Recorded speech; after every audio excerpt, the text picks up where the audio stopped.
Louvado seja Deus. Saúdo aos irmãos, mais uma vez, com a graça e a paz do Senhor. E hoje eu peço aos irmãos já abrirem suas Bíblias, lá no segundo livro dos Reis, capítulo 5.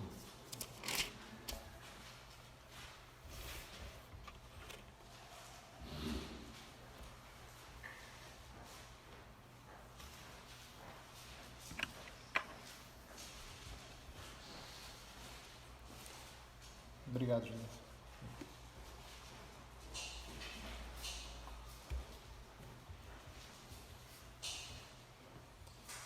Segundo Reis, capítulo 5. Vamos já passar para a leitura. Vamos ler do verso 1 ao 8.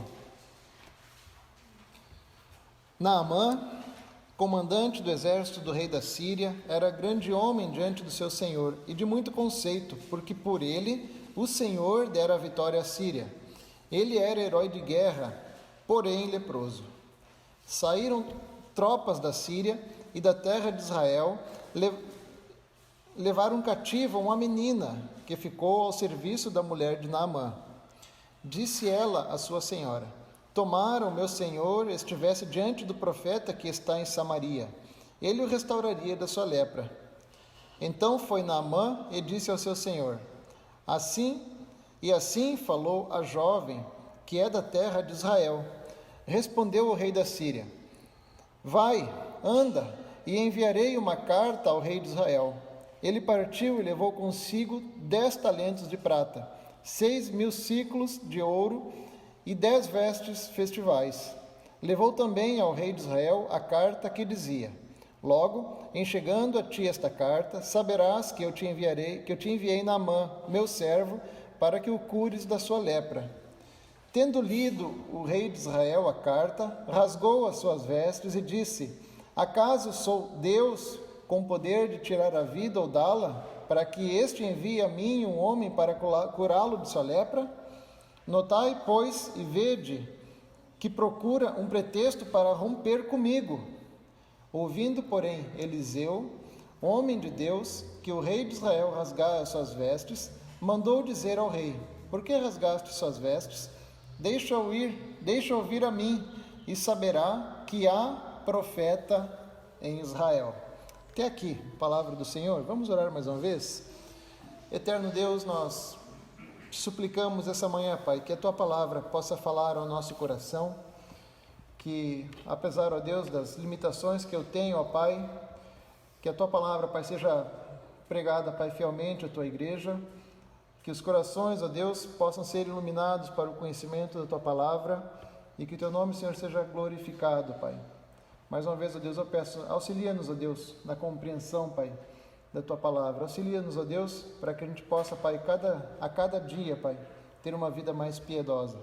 Oramos assim em nome de Jesus. Amém. Amém.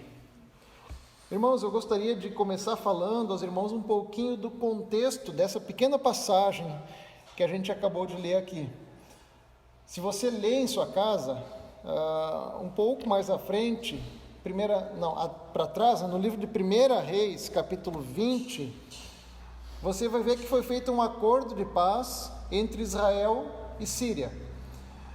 Mas que após 3 anos de paz, aconteceu ainda assim, mesmo com esse acordo, aconteceu uma batalha violenta em Ramote Gileade, a batalha de Ramá, que estava então sob domínio da Síria. Então 1 Reis 22 vai falar sobre isso.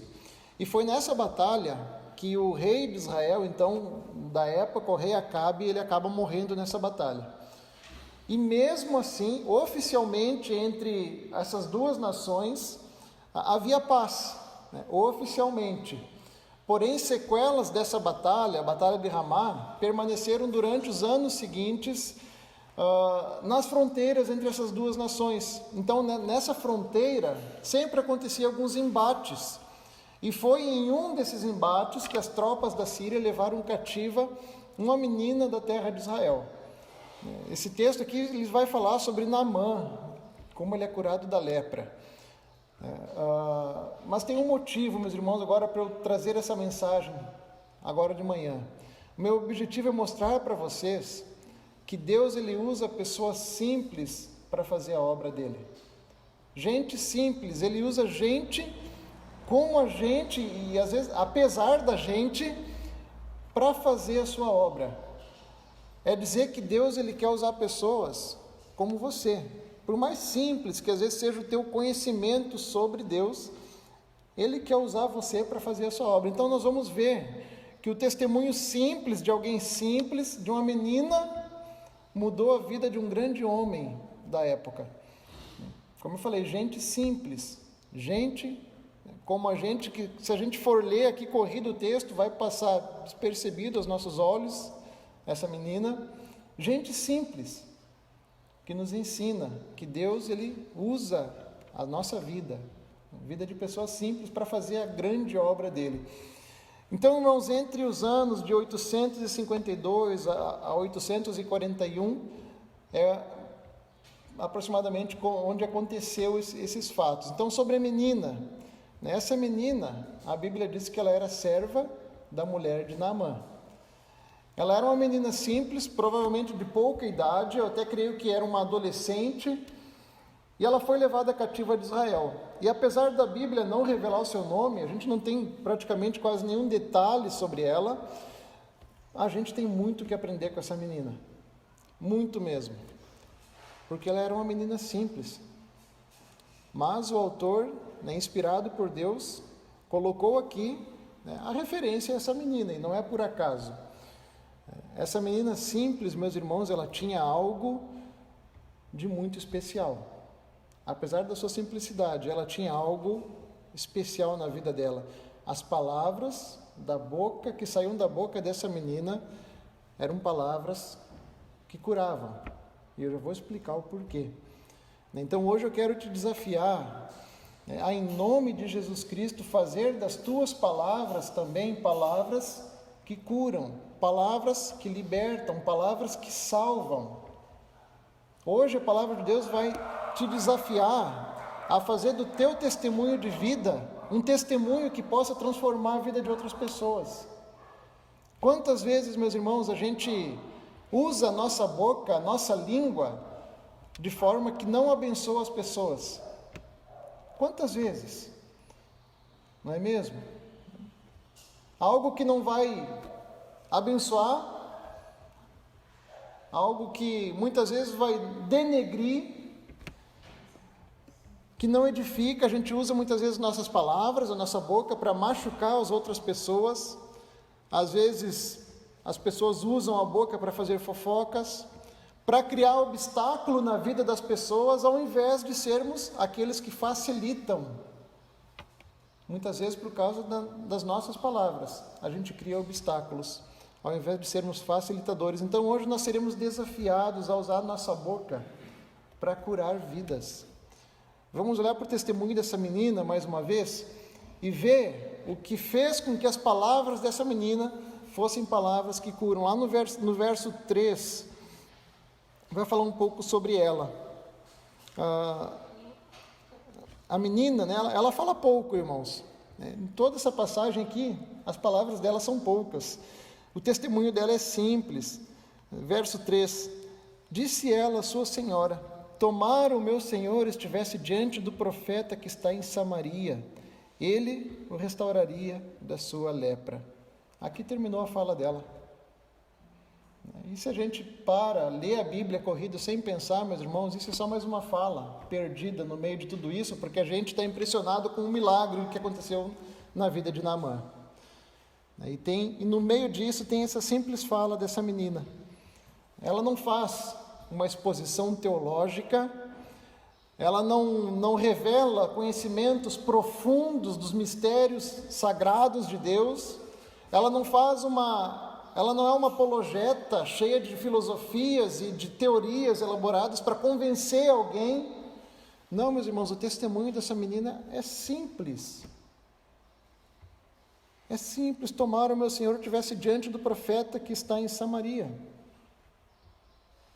Ele o restauraria de sua lepra. E agora quem era Naamã? E depois, meus irmãos, lendo novamente o verso 1, algo me chama a atenção, porque ele começa descrevendo quem era Naamã.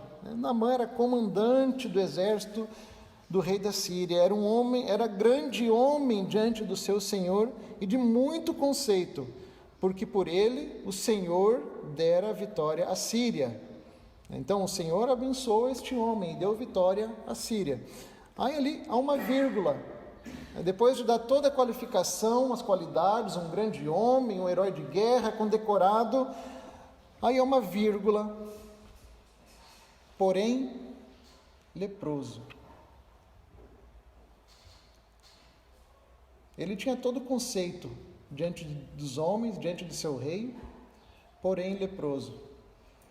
Meus irmãos, não sei quanto a vocês, mas eu sei que eu já me senti, muitos de nós já nos sentimos algumas vezes como Naamã. Naamã, eu creio que ele tinha medo de mostrar a sua doença para os outros. Naquela época, não era tão simples cuidar da lepra. Naquela época, o leproso ele ficava excluído muitas vezes da sociedade. Alguns usavam um sino para que quando eles chegassem, as pessoas soubessem que estava vindo um leproso, e assim as pessoas se afastavam dele. Naquele tempo, as pessoas não sabiam lidar com isso, não tinha cura. E eu creio também que por algum tempo, meus irmãos, Naamã, ele conseguiu esconder a sua lepra debaixo da sua farda, debaixo da sua boa fama, debaixo das suas medalhas, debaixo do seu prestígio, debaixo da imagem boa que ele tinha diante dos outros.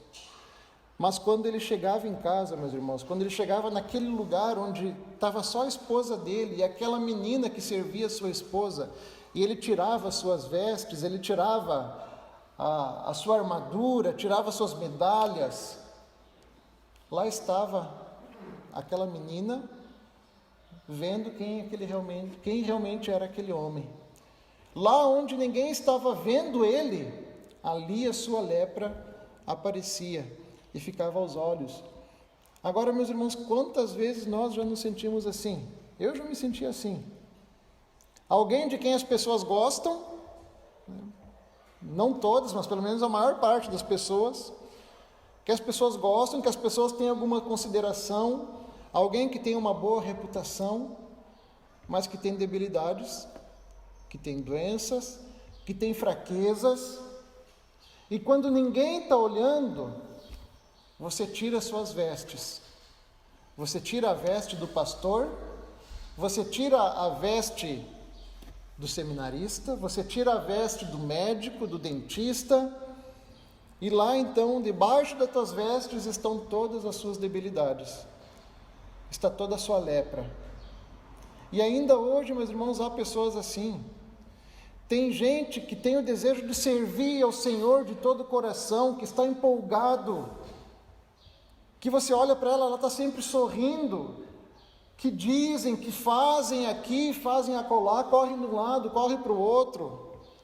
Mas quando está em casa sozinho, quando tira as vestes, quando tira a roupa, quando deixa de lado a boa fama, quando deixa de lado os troféus, está chorando na cama, está tendo conflitos dentro da sua mente que ainda não sabe resolver, está com pecados que ainda não teve coragem de mostrar para ninguém, e não quer que ninguém veja.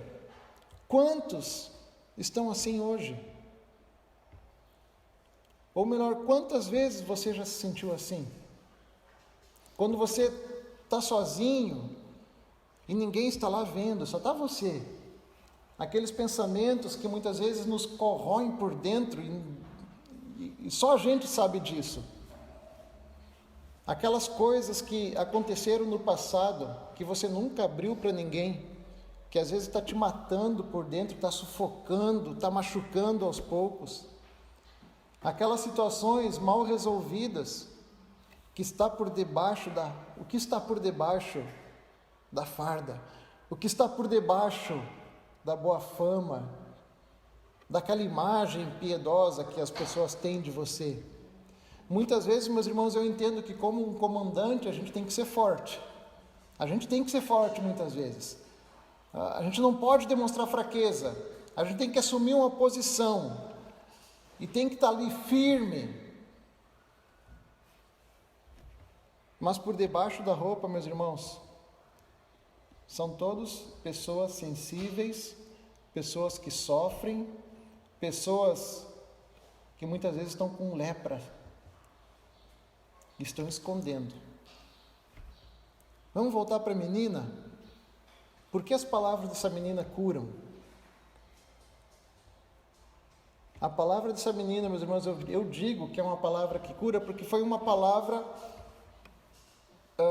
curadora e poderosa, porque ela conseguiu enxergar além da farda, ela conseguiu enxergar além das medalhas do seu Senhor. Ela enxergou naquele momento um homem que tinha uma boa reputação, sim, mas era um homem que estava doente, um homem que provavelmente estava desesperado, que estava com medo e que precisava de ajuda. A palavra que cura, meus irmãos, é aquela palavra comprometida com a real necessidade das pessoas.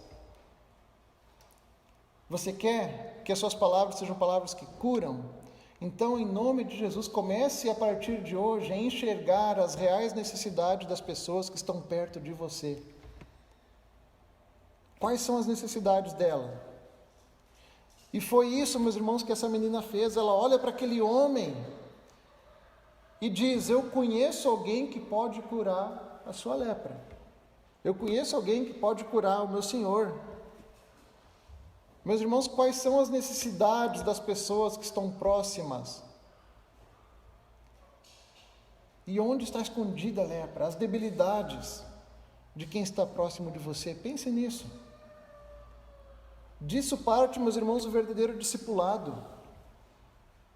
Cristo, ele não andava com seus seguidores carregando todos os manuscritos da Torá. Meus irmãos, ele identificava as necessidades das pessoas, dos seus discípulos, e trabalhava em cima disso para ensinar e aplicar essas verdades sagradas na vida dos seus discípulos, instruindo, exortando a todo dia, todo tempo, todo momento. Quer ser discipulado, meu irmão? Quer ser discipulado? Procure um irmão para andar com você. Eu tenho dificuldade nisso, irmãos. Geralmente pastores têm dificuldade nisso, e todo mundo sabe disso, de procurar alguém para andar junto, para abrir o coração. É difícil, mas faz parte do discipulado cristão. Procure um irmão para prestar conta da sua vida, para orar junto, para vocês saírem talvez para tomar um café, para tomar um chimarrão e conversar sobre tudo, principalmente sobre as suas debilidades, sobre o que está debaixo da sua farda. Você tem que ter pessoas assim. E falando em debilidades, em pecados, tem uma história, meus irmãos, que eu gosto de lembrar, que ela ilustra muito bem isso. A Karen acho que já ouviu essa história algumas vezes. Diz a história que certa vez tinha um garotinho que estava jogando pedras no pátio de casa e jogava pedra, fazendo molequice, né? E a mãe dele tinha um ganso, ela gostava muito desse ganso. E certo dia ele jogando pedra, acertou na cabeça do ganso da mãe dele e matou o ganso. E ele, para não contar para a mãe, pegou o ganso, pegou o ganso pelo pescoço, saiu arrastando o ganso, fez um buraco, botou o ganso, tapou e achou que estava tudo bem. Ninguém tinha visto, mas a irmã dele tinha visto ele fazer isso. E ela usou isso como chantagem. Disse: olha, eu vi que você matou o ganso da mamãe, então a partir de hoje você vai lavar a louça no meu lugar. E todo dia depois do almoço era a mesma coisa. Ela dizia: olha, eu vi o que você fez. E o menininho já falava: mãe, deixa que hoje eu lavo a louça. E no outro dia: mãe, deixa que eu lavo a louça. Até que chegou um momento que esse menino, ele não resistiu. Ele disse: chega, eu não aguento mais, não suporto mais. Mãe, eu fui lá, joguei uma pedra, matei o seu ganso, foi sem querer, e eu escondi para a senhora não me disciplinar, mas a minha irmã está usando isso contra mim. E a mãe deu um sorriso para ele e disse: filho, eu vi, eu estava na janela quando você matou meu ganso, quando você enterrou ele. Eu estava quieta até agora para ver até quando você ia suportar guardar isso com você. E o menino então, se reconciliou com a sua mãe e parou de lavar a louça todo dia. Meus irmãos, às vezes a gente age dessa forma como garotinho. Tem situações em nossa vida que a gente esconde e tem medo que os outros enxerguem. E essa, meus irmãos, é a nossa lepra, é a nossa dificuldade, é a nossa vergonha. Às vezes, só a gente não se deu conta, como o menininho não tinha se dado conta também, que as pessoas mais próximas dele, mais perto da gente, já perceberam isso. E a gente continua guardando isso. E isso vai sufocando a gente. Isso vai nos machucando por dentro. Mas hoje eu quero te desafiar a ter coragem de procurar alguém, ajuda para te desnudar e falar: olha, eu tenho um problema, eu quero resolver e eu preciso de ajuda. Eu sei que Deus ele quer levantar pessoas cheias do Espírito Santo e que estão vendo pessoas sofrendo e que dirão: olha, amado, eu posso te ajudar. Eu conheço um Deus que pode curar a tua doença. Você conhece gente que está passando por necessidade? Vocês têm alguém que vocês saibam que está passando por necessidade? Aí alguém pode falar: não, pastor, sou eu estou necessitando de um monte de coisa. Mas além de você, saiba que Deus, ele quer ministrar a outras vidas, a outras pessoas, através da sua vida. É através de você. Porque as palavras daquela menina eram palavras que curam. E eis o ponto mais importante, meus irmãos, dessa mensagem.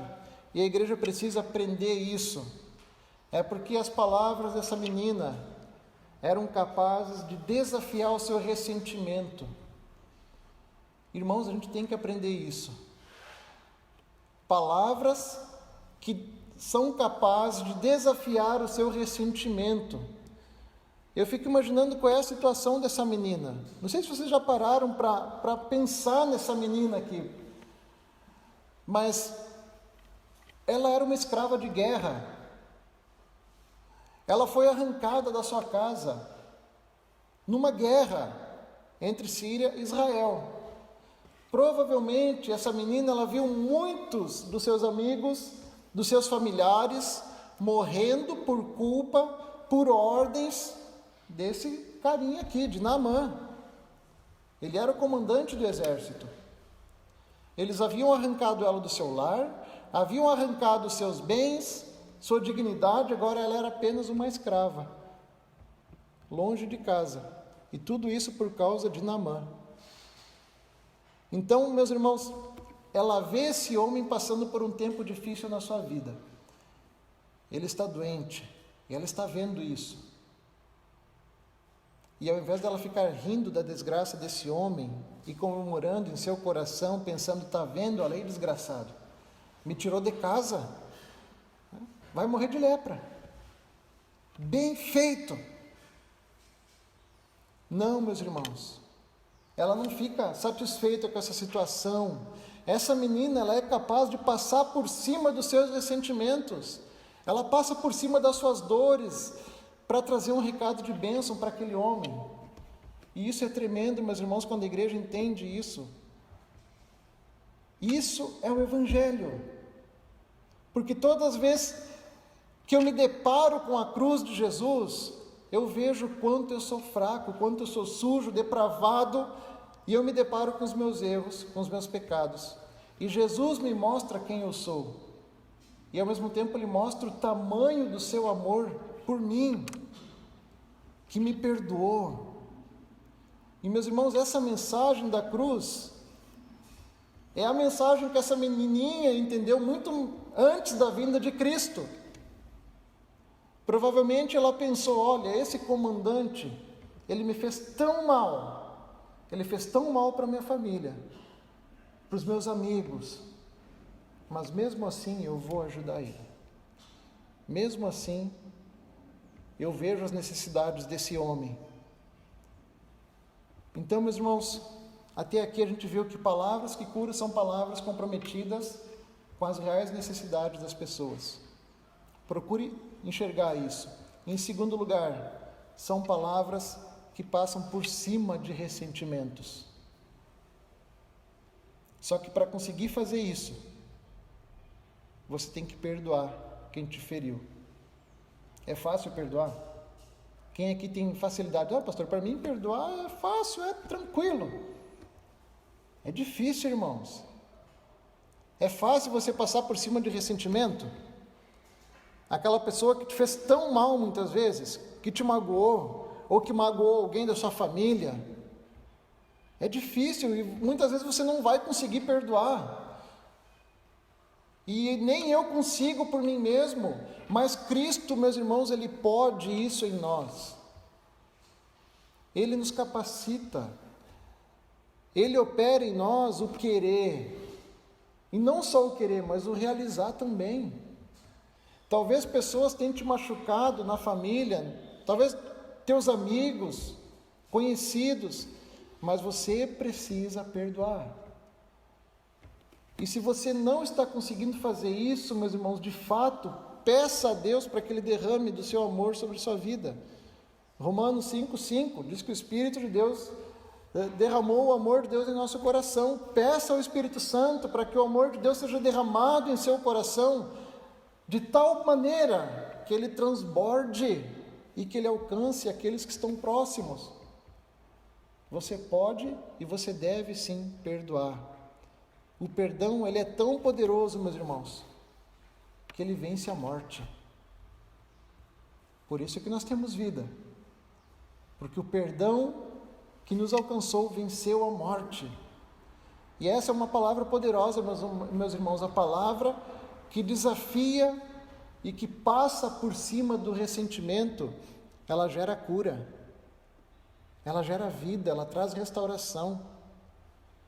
Quantos aqui essa manhã talvez guardam algum tipo de ressentimento, algum tipo de mágoa no seu coração que está difícil?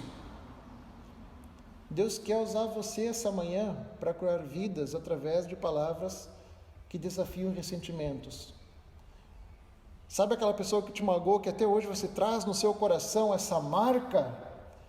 Deus quer usar você justamente para curar essa pessoa. E nisso você vai ser curado também. E o final da história, meus irmãos, aqui nós já conhecemos, né? Naamã mergulha 7 vezes no rio, no verso 14. Ele mergulhou lá 7 vezes no rio, ele é curado da lepra. E a palavra de Deus ainda nos diz que Naamã teve um encontro com o Senhor. Só que sem alarde, não houve show. Eliseu nem foi ao encontro de Naamã, contrariando o que Naamã já tinha pensado, né? De certo ele pensou, não, eu vou chegar lá em Israel, o profeta vai vir, vai impor a mão sobre mim, eu vou dar uma voltinha, ou eu vou cair e vou levantar curado. Não foi isso que aconteceu, o profeta nem recebe ele. Naamã, então, quis pagar Eliseu, quis dar uma oferta por causa da bênção que havia recebido. Eliseu rejeita a oferta. Geazi, um servo de Eliseu, corre atrás de Naamã e pede então uma quantia da oferta. E quando ele volta, ao chegar onde estava Eliseu, Eliseu repreende o seu servo e amaldiçoa ele e toda a sua descendência com a enfermidade que estava sobre Naamã. E a palavra de Deus diz então que Geazi, na mesma hora, sai da presença de Eliseu leproso, branco como a neve. Meus irmãos, se isso ocorresse hoje, quantos líderes, pastores, bispos, apóstolos estariam cobertos de lepra, hein? Eu creio que a lepra de hoje é uma lepra espiritual. Por isso precisamos ter muita cautela ao ouvir homens que se dizem mensageiros do Senhor, né? O texto de hoje, meus irmãos, ele nos deixa uma lição e a gente não deve ignorar. A inocência, voltando a falar um pouquinho do exemplo de Geazi aqui, a inocência ao dar crédito e dar confiança a homens que se dizem mensageiros de Deus, às vezes você corre o risco de você pagar por algo que você não vai receber, que você não vai ter. Pois bem, depois de ter curado Naamã, Naamã pede para levar para casa um pouco da terra de Israel. Isso porque na época os sírios acreditavam que o Deus que havia operado ali era o Deus da terra. E ele leva e ele se transforma em alguém, meus irmãos, temente a Deus. Se você continuar lendo a história, você vai ver isso. Por causa daquela menina simples, que teve uma palavra de fé, uma palavra de esperança para um homem que estava doente, para um homem que tinha necessidades. Naamã teve um encontro com o Senhor e foi alguém temente ao Senhor. Meus irmãos, Deus quer usar você como um mensageiro de esperança. Deus quer usar você, fazer das suas palavras, palavras que curam, palavras que levam esperança, palavras que trazem vida. Quanta gente machucada está ao nosso redor. Não sei se você já parou para pensar, para perceber quantas pessoas machucadas, feridas estão junto com a gente, às vezes dentro da nossa casa, no teu trabalho. Lá tem um monte de gente assim. Você precisa aprender a olhar as necessidades. Na tua faculdade tem um monte de gente. Deus quer colocar na minha e na tua boca palavras que curam, palavras que são comprometidas com as necessidades das pessoas. Então, relembrar os irmãos, encerrando, palavras que curam são palavras comprometidas com as reais necessidades das pessoas. Aprenda a olhar isso, a perceber isso. Palavras que curam são palavras que passam por cima de ressentimentos.